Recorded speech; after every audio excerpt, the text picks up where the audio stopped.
வணக்கம். புது புது அர்த்தங்கள் நிகழ்ச்சியில் உங்களை சந்திக்கிறதுல ரொம்ப மகிழ்ச்சி. இன்றைய நிகழ்ச்சியில் பங்கேற்பதற்காக நாம் தமிழர் கட்சியின் ஐயநாதன் அவர்களும் தமிழ்நாடு முஸ்லிம் முன்னேற்ற கழகத்தின் ஹாஜாகனி அவர்களும் நமது அரங்கத்திற்கு வந்திருக்கிறார்கள். வணக்கம். வணக்கம்.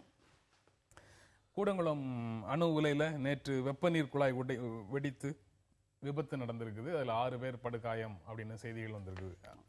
ஆனால் அணு உலையில் விபத்து எதுவும் நடக்கல, உலை மிகவும் பாதுகாப்பாக இருக்கிறது அப்படின்னு அணு நிலைய இயக்குனர் சுந்தர் சொல்றாரு.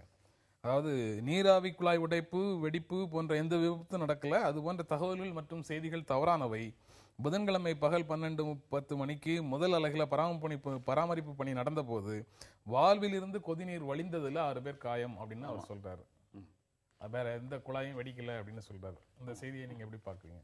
அதாவது எப்படியாவது அதை சப்பை கட்டி நடந்திருக்கின்ற பாதிப்பை மக்கள் மனதிலிருந்து மறைத்து அணு உலையினுடைய அபாயத்தை நியாயப்படுத்துவதற்கான ஒரு அறிக்கையாகத்தான் இதை பார்க்கின்றோம்.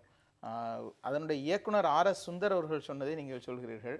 அதைத் தொடர்ந்து பூவுலகின் நண்பர்கள் அமைப்பை சேர்ந்த பொறியாளர் சுந்தர்ராஜன் சொல்லியிருக்கிறார், தொழில்நுட்ப அடிப்படையிலான விசாரணை, அறிவியல் தொழில்நுட்ப பூர்வமான விசாரணை இங்கே நடத்தப்பட வேண்டும் என்ற கோரிக்கையை வைத்திருக்கின்றார். ஆனால் இவர்கள் என்ன செய்திருக்கிறார்கள், அருகில் இருக்கின்ற கிராமத்தை சேர்ந்த 60 பேர் வந்து பார்வையிட்டிருக்கிறார்கள்.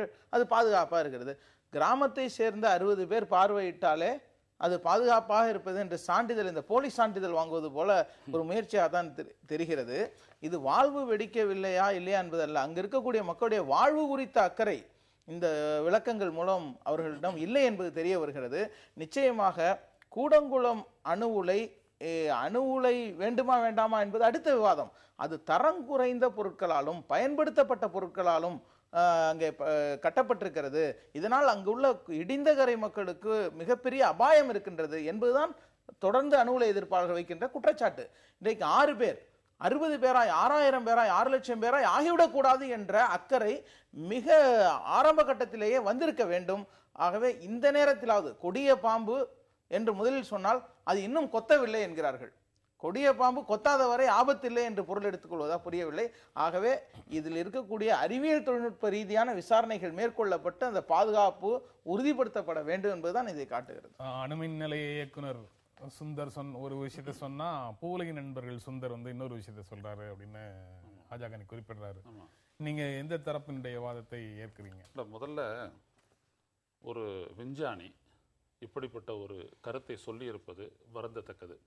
இது ஏதோ வீட்டில் இருக்கிற கொடா போட்டுக்கிட்டு தண்ணி லீக் ஆகிற மாதிரி பேசியிருக்கிறார் அவர். இல்லை நம்மளுடைய குடிநீர் வடிகால் வாரியம் சொல்லியிருக்கல அங்கே லீக் ஆகுதுன்னு. இது அப்படிப்பட்டதல்ல. இந்த கொதிநீர் என்றால் அந்த கொதிநீரினுடைய டெம்பரேச்சர் என்ன? 6 பேர் காயம்பட்டு முதலுதவி சிகிச்சை அளிக்கப்பட்டு போயிட்டாங்களா? அதுக்கப்புறம் எடுத்துகிட்டு போயிட்டு அவர்களை சிறப்பு மருத்துவமனையில் சேர்க்கப்பட்டனர் நீங்களே சொல்கிறீங்க. இது விபத்து இல்லாத என்னது இது? அதில் உண்மையான செய்தி என்னென்னா, அதில் 2 பேர் கவலைக்கிடமாக இருக்காங்க. நாம் சொல்ல வர்றதும் பூவுலக நண்பர்கள் சொல்லக்கூடியது என்ன அப்படின்னம்னா, a concerned for the public good, பொதுமக்களினுடைய பாதுகாப்பு, அது தொடர்பான கவலைகளைத்தான் அவர்கள் வெளிப்படுத்துகிறார்கள். அந்த கவலைகளை, அது தொடர்பான சந்தேகங்களை, ஐயங்களை போக்க வேண்டும் என்பதுதான் அந்த போராடும் மக்களுடைய கோரிக்கை. நீங்கள் என்ன செய்கிறீங்க, எல்லாத்தையும் ஐயா சொன்ன மாதிரி பூசி முழுவுறீங்க. இது தவறானது. இது வந்துட்டு எவ்வளோ பெரிய வாழ்விலிருந்து கொதிநீர், அதுவும் எப்போ நீங்கள் மெயின்டெனன்ஸ் பராமரிப்பு அப்போ நீங்கள் இது நடக்குது அப்படின்னம்னா, இதுவே இயங்கும் போது நடந்துருதுன்னா என்ன ஆயிருக்கும்? எவ்வளவு ப்ரெஷரில் அது வெளியேறுது?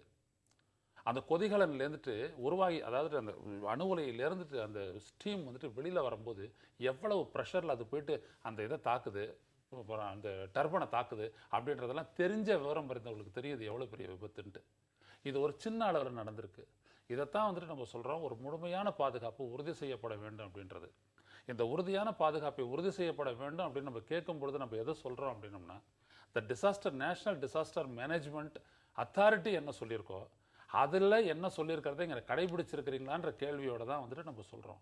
ஆனால் இது வரைக்கும் எதுவுமே சொல்லாத இப்படிப்பட்ட மறைத்தல் வேலைகள் என்பது ஒரு விஞ்ஞான சமூகத்திற்கும் ஒரு அமைப்பிற்கும் உகந்ததாகவும் ஏற்றதாகவும் இல்லை என்பது எனது கருத்து. நிகழ்ச்சியினுடைய இந்த பகுதி புதிய செய்திகளை நமக்கு தரதுக்காக சரண்யா காத்திருக்கிறாங்க. வணக்கம் சரண்யா. வணக்கம் ஜென்ரா. இந்த நேரத்தின் புதிய செய்திகளை நாம் பார்க்கலாம். மக்களவைத் தேர்தலில் பதிவான வாக்குகள் எண்ணும் பணி நாளை காலை தொடங்குகிறது. மாலை 6 மணிக்குள் அனைத்து முடிவுகளும் தெரியவரும் என எதிர்பார்ப்பு. பிரதமர் மன்மோகன் சிங்கிற்கு பிரியா விடை கொடுத்தார் காங்கிரஸ் தலைவர் சோனியா காந்தி. பிரிவு உபசார நிகழ்ச்சியில் காங்கிரஸ் துணைத் தலைவர் ராகுல் காந்தி பங்கேற்காததால் சர்ச்சை. மே 17ஆம் தேதி பாரதிய ஜனதா ஆட்சி மன்ற குழு கூடுகிறது. வாக்கு எண்ணிக்கைக்கு பிந்தைய நடவடிக்கைகள் குறித்து ஆலோசனை நடத்துகிறது. நரேந்திர மோடி பிரதமராகிவிட்டால் குஜராத்தின் அடுத்த முதலமைச்சர் யார் என அம்மாநில பாரதிய ஜனதா எம்எல்ஏக்கள் தீவிர ஆலோசனை நடத்தினர்.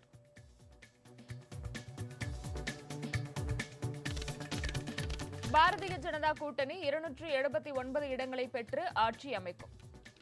என்டிடிவியின் தேர்தலுக்கு பிந்தைய கருத்து கணிப்பில் தகவல் தெரிவிக்கப்பட்டுள்ளது.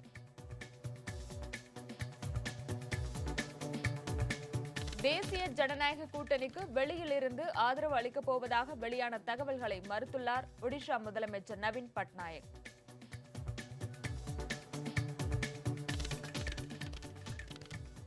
சேலம் தொகுதிக்கு உட்பட்ட ஒரு வாக்குச்சாவடியில் இன்று மறு வாக்குப்பதிவு நடைபெறுகிறது. வாக்குப்பதிவின் போது இயந்திரம் பழுதானதால் மறு வாக்குப்பதிவு நடைபெறுகிறது. முல்லை பெரியாறு குறித்து விவாதிக்க ஜூன் 9ஆம் தேதி கேரள சட்டப்பேரவையின் சிறப்பு கூட்டம் நடைபெறும் என அம்மாநில முதலமைச்சர் உம்மன் சாண்டி தெரிவித்துள்ளார். ஒசூர் அருகே தறிக்கட்டு ஓடிய லாரி மோதியதில் 4 பேர் உயிரிழப்பு. ஆத்திரமடைந்த பொதுமக்கள் ஓட்டுநர் மீது தாக்குதல் நடத்தினர். வாகனத்துக்கு தீ வைத்து கொளுத்தினர்.